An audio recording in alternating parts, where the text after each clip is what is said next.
It's time now for Tom Hawley's Video Vault.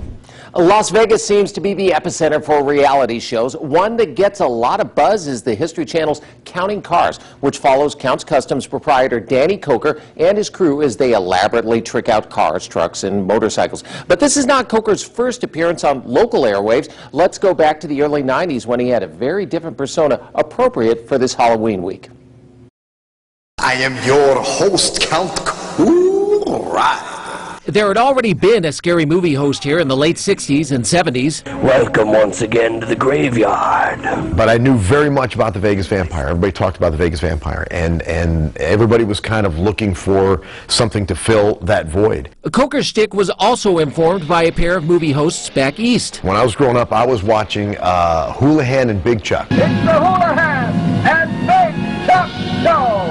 It was these just insane guys on Channel 8 out of Cleveland that showed late-night horror films, and they did crazy skits. Then Coker added tidbits from his real life. So he was a vampire that lived in Vegas, that loved Elvis, yet he was a biker, yet he was a hot rodder, and he was a music guy. So we just kind of stirred it all up into one pot. The show was part scripted, part ad-lib, going into commercial breaks with wisecracks on that week's B-movie.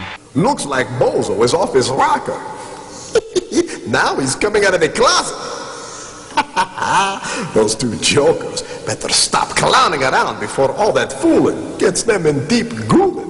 The accent wasn't really a parody of silver screen vampires Bela Lugosi or Christopher Lee, but Coker's aunts and uncles when he was a kid, who had immigrated from Yugoslavia, not so far from Transylvania. And whenever they did, break into English, it was very, very, that Eastern European accent.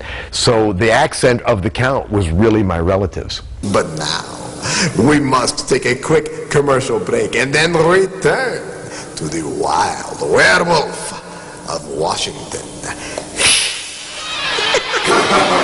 We had so much fun working on that show, and the community was just awesome.